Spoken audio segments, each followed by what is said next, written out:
environnement. Réchauffement climatique accéléré, déforestation, effondrement de la biodiversité, pollution généralisée.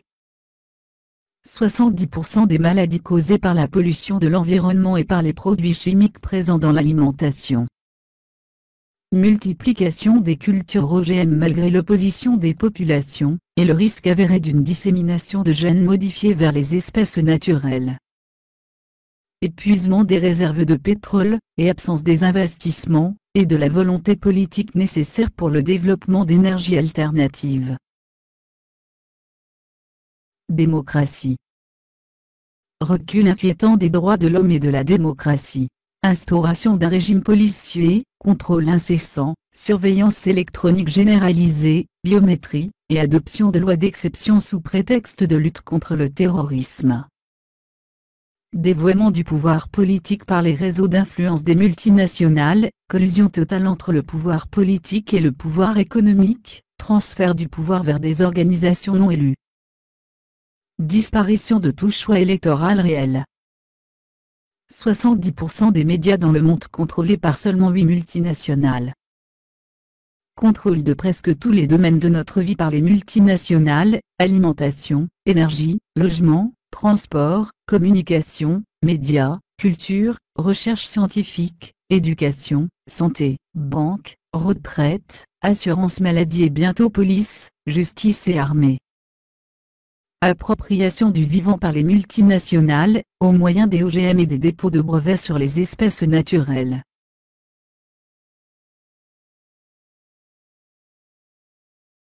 Économie. Anéantissement des États par l'endettement, les privatisations, les déréglementations et les abandons de souveraineté, par le biais d'accords internationaux dans le cadre de l'OMC, de l'OCDE, ou de l'Union européenne. Incapacité croissante des États à assumer des fonctions vitales comme l'éducation, la santé, le système de retraite, ou encore le secours aux populations en cas de catastrophe naturelle. La seule fonction de l'État qui demeure efficiente est la répression. Ruine des systèmes publics d'assurance santé, à cause des maladies créées par la pollution, le stress et l'alimentation industrielle, et également à cause des pratiques de l'industrie médico-pharmaceutique, surmédication, effets secondaires des traitements, maladies nosocomiales. Délocalisation massive vers des pays émergents, dont le faible coût de la main-d'œuvre est garanti par l'absence de démocratie. Désindustrialisation des pays occidentaux, avec une perte progressive mais irréversible du savoir-faire industriel. Instauration d'un nouvel esclavage, avec une augmentation du temps de travail, une réduction des salaires et des droits sociaux, une précarité et une insécurité sociale généralisée. Hausse massive des prix de l'alimentation et du logement, salaire de misère, la pauvreté en travaillant, disparition des classes moyennes, et creusement des inégalités. Appauvrissement de la majorité des gens, mais bénéfices records pour les multinationales, voire les salaires des patrons sur la page l'entreprise vampire. Augmentation dramatique du nombre de sans-abri. Augmentation croissante du nombre de suicides, en particulier chez les jeunes, à cause du désespoir et de l'absence d'avenir.